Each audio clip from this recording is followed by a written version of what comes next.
Hi, this is Ikonika. I'm here with Music Radar showing my track Slow Burn, which came out on my album Sad. Yeah, just doing a little breakdown of it. Hope you like it.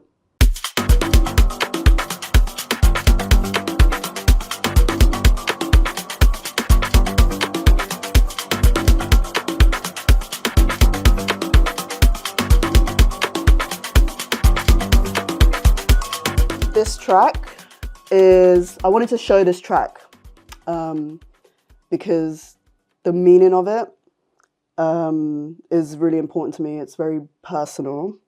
It's about my transness. I'm a non-binary person, and the track is kind of disguised as it starts off as like a pop club dance electronic track, and it goes through a certain transition towards the end, and it kind of goes into a reprise, I guess, and turns into a more dreamy, airy, fluid sort of piece of music. And yeah, I just thought it would be important to show this track specifically because there's lots of things in it.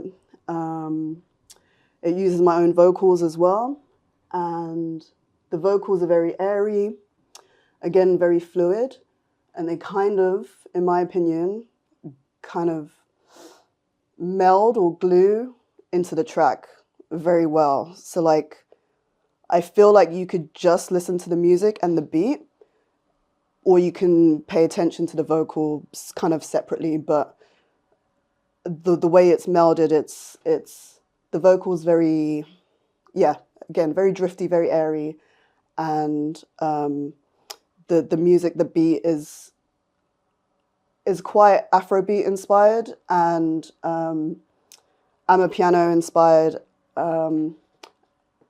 and South African house inspired, with a sort of UK funky feel to it.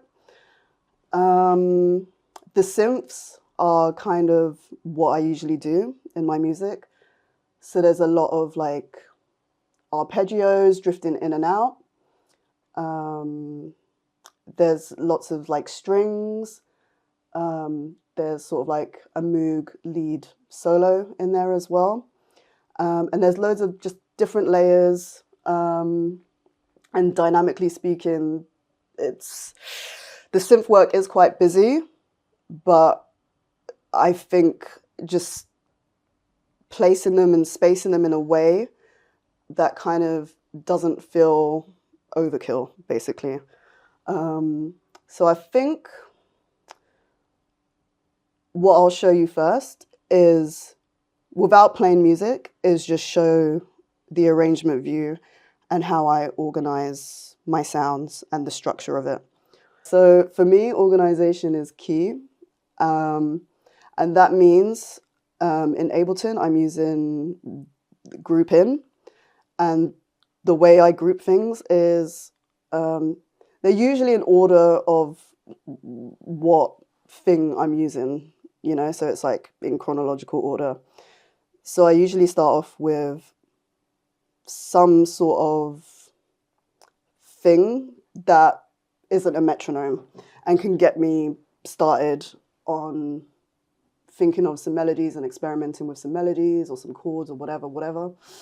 But yeah, so going back to the way I group things, I have my drums in a group, and this includes all my drums and my percussion, excluding my kick. My kick just has its own channel. My bass generally has its own channel, but I've got 2 tracks just because there's like a little reverse bass in there. So I've just grouped that together. Again, my synths are all grouped. And then, if I close it down, and then the vocal, again, is all in a group. And there are some groups in a group, just to keep things sort of tidy within the vocal. Like, for example, this area is like background vocals, and I guess like ad-lib type stuff, and then the main vocals here, and then just, you know, just some layers, and then more layers, you get the idea. So when I usually start a track, like I said, I don't particularly like working to a metronome, or I don't like 1, 2, 3, 4. I usually start a track with just a shaker. Very simple. In this case, it's a shaker and a little percussive loop. In the past, I've been totally against loops, but I've come to just, you know, acknowledge what it is, and it's a great way for me to just, you know, just get things started. So here we have like a little Amapiano loop, and then with the shaker together. And for me, that's more enough to start thinking of some ideas and get some ideas down. I would say I still feel shame using loops. So I do try to sort of disguise the fact that I've used a loop. And for me, my go-to is just to, you know, warp it in beats, preserve the transients and whatever this forward thing is, and then just reduce the amount of transients. So for example, if it's at 100, this is what the original loop sounds like. So lots of things in between. And I've cut it. So imagine I could just, well, this is 0 right now. And you're just obviously reducing the transients. And I quite like this idea because you could kind of make your drums quite snappy and tight. For me, I had it at 34, so like that was enough for me to be like, that's disguised the loop. And if we want to hear it at 100 again, and I'm just reducing it slowly back to 34, so you can hear how it gradually changes. And also I can hear, like, I'm not too fussed that it doesn't sound perfect or natural or like has like, I don't know, you could probably listen to that and be like, no, I'm not happy with that, it's not clean or whatever. Me as a producer, I'm not into that. I really don't care.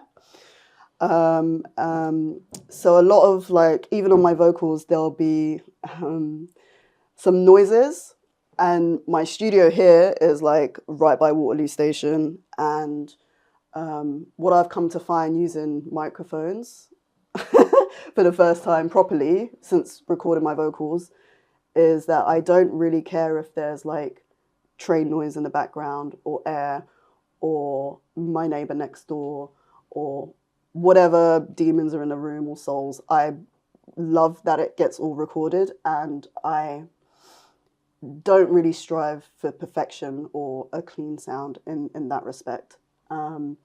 And for me, it just feels a bit more real, and also in context of the entire song, you might not even notice it, really. So yeah, that's just a little side note of something I care about or don't care about. Like I said, I would start a track with just this loop. And I know that this synth line came first.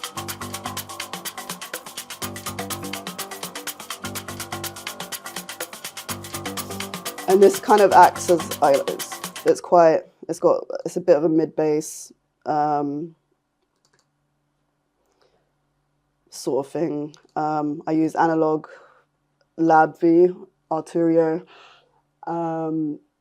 That package, that soft synth package, is something I've used since 2010, and it was like the first soft synth I ever bought, and I still use it today, and I love it. I will note, if you see anything in my soft synths that has been bounced to audio, that is probably because it was taking up so much CPU or whatever, that I had to do something. I had to commit to it and print it out. So I can't actually show you, you know, what the actual instrument was or the synth was. So it was this idea. And then these two, well, this synth came next.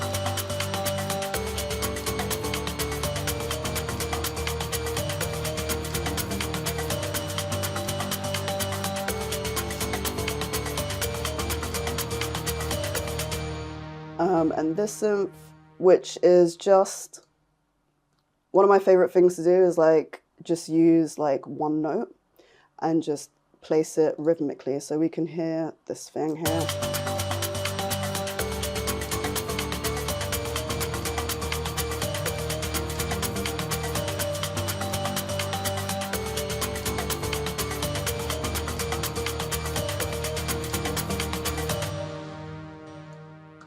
So yeah, that sounded good to me, and I knew the track was working basically. At this point, I didn't know that I was gonna have my own vocals on this track. The original demo to this track was actually for a vocalist that I used to work with called 45 the Boss, but he didn't take the track, so it just kind of lived in my demo folder for a while until I started thinking about this album. So yeah, maybe we should just listen to the track from the beginning properly so you can actually hear what the track sounds like. I think I'll go like chronologically as the song progresses and just stop where I think something's important, basically.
Okay, so the lyrics to this track is, when I get to where I could be, I could feel. Yeah, just, so the track is about my transness and how I didn't realize that I was trans until my late 30s, early 40s. I'm 41 now. And it's called slow burn because that realization was a slow burn. It was like simmering for a very long time. And this track is just purely about the realization of that, and that, you know, I had to go through so many different things in my life to get to this point now. So it is very personal, but I also think that it speaks about my music as well. The fact that this is sort of the first time I've used my vocals, and kind of sort of pivoting from a traditional DJ producer into a songwriter and a vocalist and a full-on artist, if you will. And I feel these days I'm very close to my final form. And this song kind of talks about, you know, like, I'm very close to it. Maybe I'm not there yet, but it's about the realization of that. And I think the vocals are, I'm not sure how much intention was to make the vocal airy and to sit sort of floaty above the song. A lot of times when I make music, it's just the beat and it's the synths, and I don't have a concept or an idea as such that's, you know, a big intention, or, you know, what I want this story to be. It sort of comes together quite, I guess, sort of subconsciously, but in the end it kind of starts to make sense, and I kind of appreciate that the way I write music, that my creativity kind of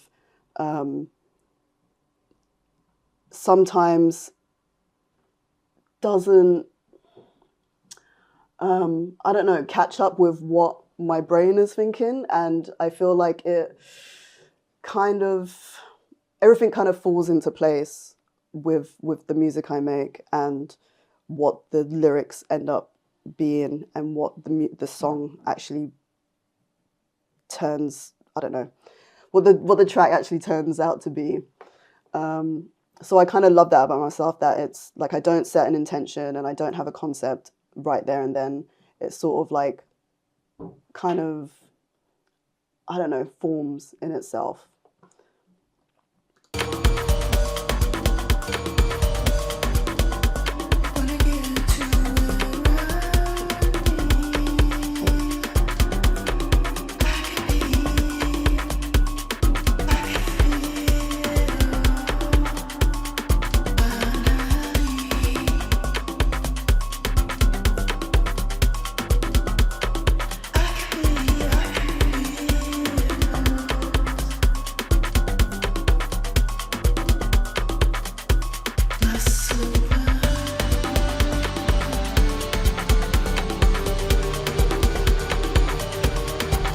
I think the way the synths are built for this track, they kind of progress. So like with a lot of electronic dance music, things are repetitive. And for me, the changes that come with the synths are very, yeah, like I said, very progressive, and they kind of build a lot of, like, if you actually just look at my arrangement, I feel like it's just a lot of repetition. I will like to cut holes here and there, mute stuff. Lots of very simple work, to be honest. And even my synth lines, they could be quite simple, but just the way they're arranged, or I don't know, the layers I add kind of build the track to yeah, just to progress it. So what we had so far? So we had the drop, the kind of verse with the vocals, and then I guess, I don't know, this track doesn't really have a chorus, or I don't know, it doesn't have, the vocal isn't, I don't know, in traditional songwriting format. And I think that's the point, like it's supposed to be like fluid and just kind of, it does its own thing, right? So yeah, so here we can see there's like, this is where some synths are added.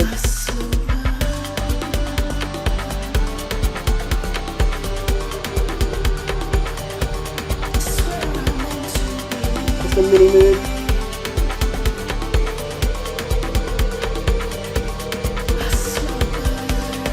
Then we could just like solo the synths.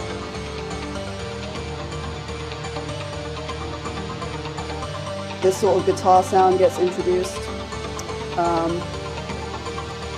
I like to think of myself as quite a thrifty producer.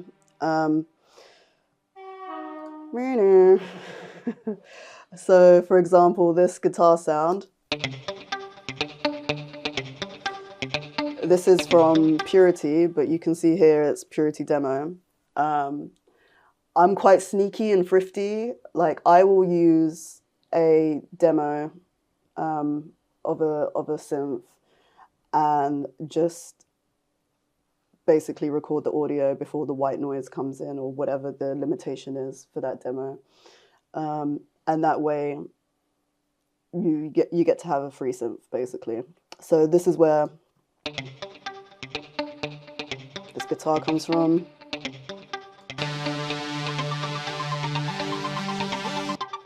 We've got these little kind of arpeggiated bits,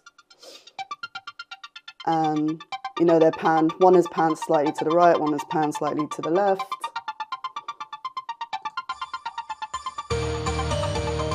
To add some texture with that guitar.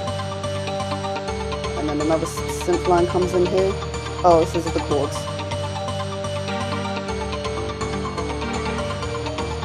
And again, keeping it simple, this is literally one chord. And I remember my mindset for this was like just trying to find the pockets where I could literally just stab this chord in. So let's listen to it with the first song.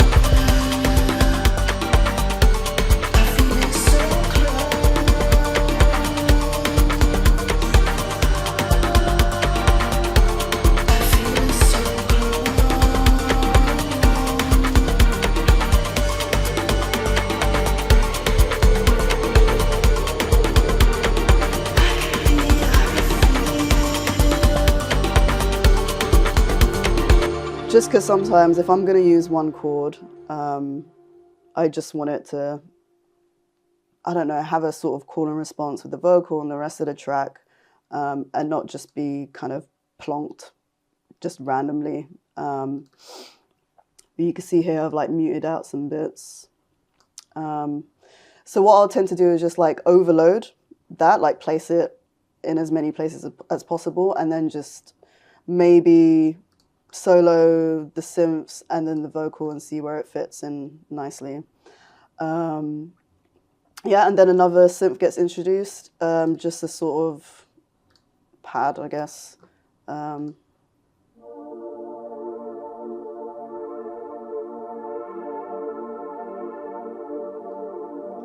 we can listen to it fully. Let's go back a bit.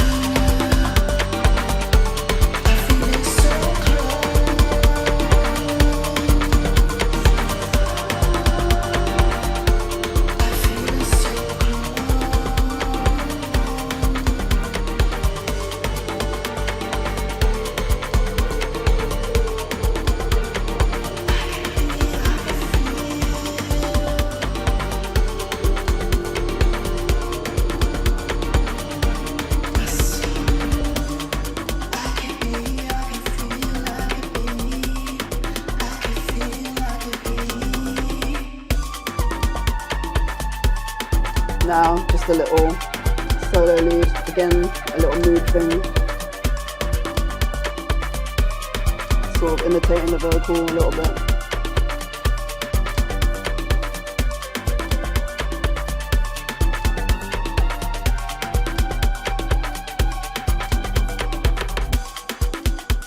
And this is where the song sort of transitions into what is essentially the outro.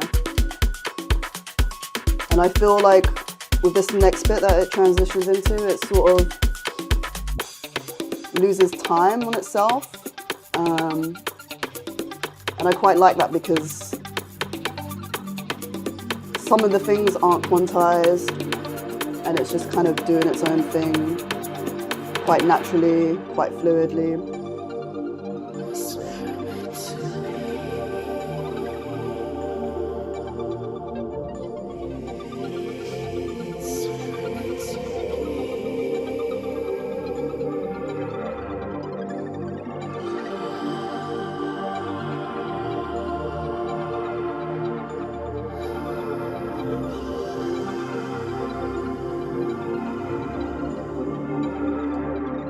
See the automation here.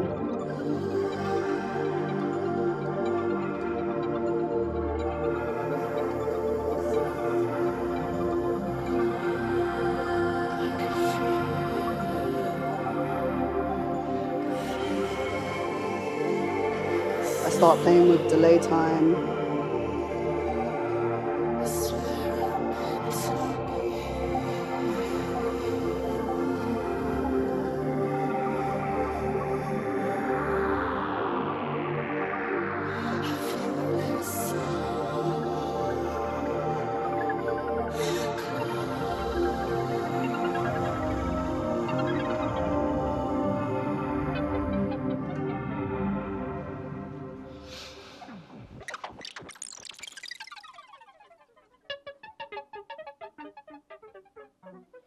I like to think of myself as a thrifty, like I said before, a thrifty producer, but also a little bit lazy. If I've just got, you know, for example, this sound, it's just repetitive.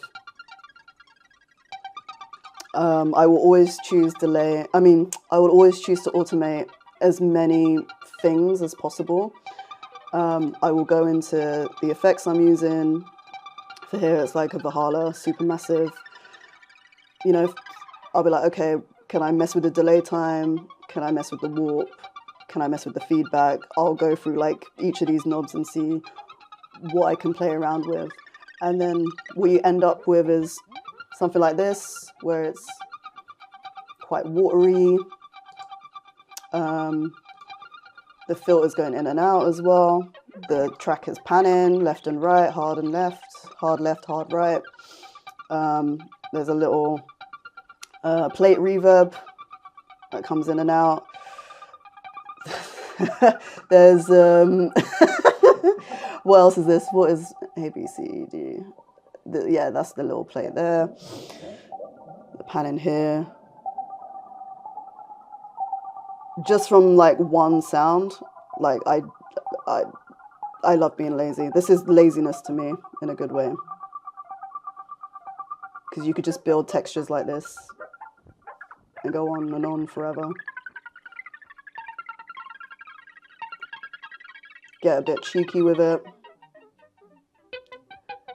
Also, that bit always makes me laugh. So yeah, it's a very serious track, but that bit always makes me laugh. And what else was automated? This bit was automated as well, so maybe we can listen to that together.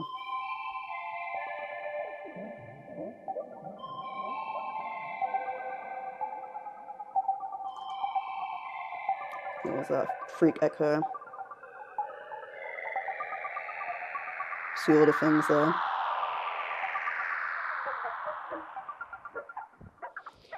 And then, like, I feel like some producers these days would be like, okay, I'm gonna put like a riser here and just like get a sample of a riser. But here, like, you can like just literally make it yourself.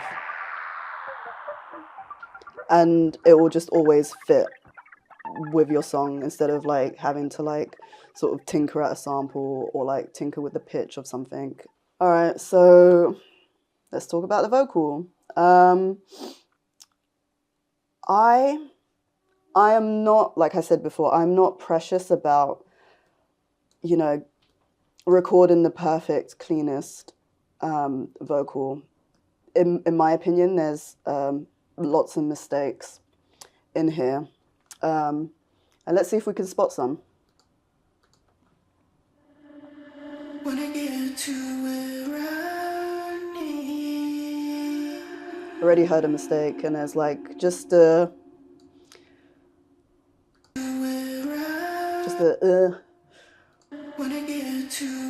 or a bit of dust, air, something in the auto tune.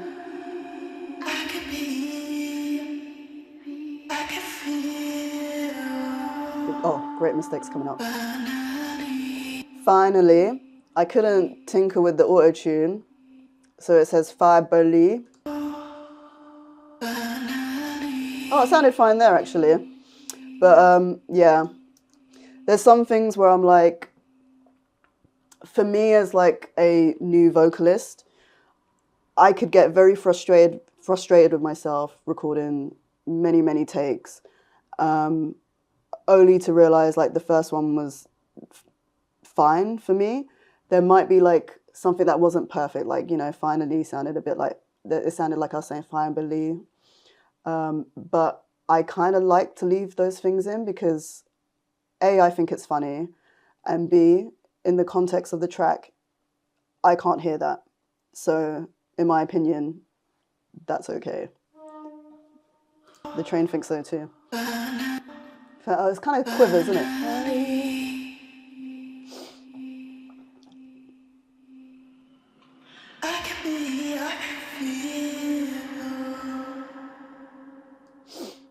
There's a lot of reverb in the vocal. And obviously lots of automation with the echo, you know.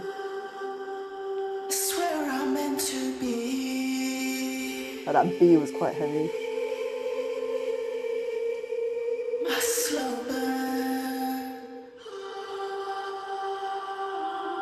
You know, this section here is like, I don't know, I guess we can call it ad-libs, background vocals. It's me just going, with like lots of reverb. Sometimes I hate Ableton's solo. But like, yeah, just for example. Auto-tune and lots of reverb.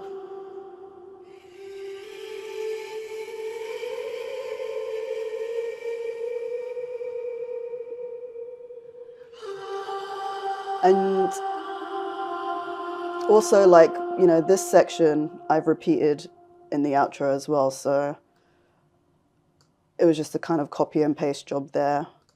You can see that one's the same as that one. There might be some bits where I've like, you know, moved it around, but you know, for the outro, I'm not recording like a whole new bit of R's and stuff when I already have it. That's kind of me again being a bit thrifty and lazy. But yeah, let's see what else we can find with the vocal.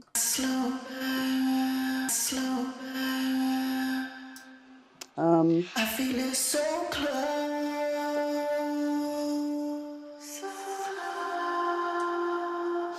I feel it so close. I mean, there's not much, there's nothing complicated here. It'll just be like, I don't know, just the general stuff, you know, layers, some panned left, some panned right, some with, you know, sent to these sends and returns. I will say that the things I usually use on my vocal is, let me unfreeze this. One of the things I love to use is just Soundtoys micro shift on my vocal, just to, whatever, give it some width, kind of a chorus effect. The reason I love that is I used to be a drummer in a band, and was kind of very interested in the way Phil Collins went from a drummer to a vocalist. And I read somewhere that when he first started recording his vocals, he wasn't too into it. And so he would just hide behind lots and lots of effects.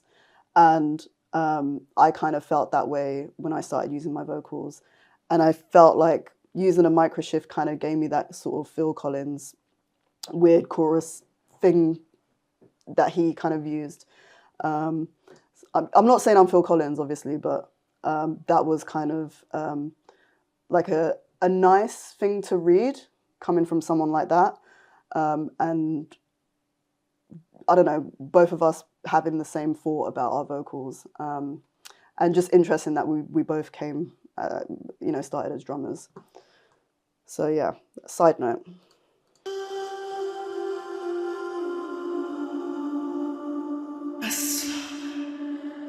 I could be, I could feel, I could be, I could feel, I could be. And yeah, just, you know, the normal reverse reverb vocal. I still love it. It's just such a normal thing now to use, but it actually works so well, doesn't it? I could be, I could feel, I could be, I could feel, I could be. We should have some synths playing. So yeah, just the outro again, like I said, like that stuff was repeated from before, and then just some new vocal lines here. And I quite like this area because there's times where the vocal really kind of distorts in a way like a megaphone sort of style, and again, I love sound toys, and just added the little altar boy on the robot mode, just to give it a sort of unnatural sound.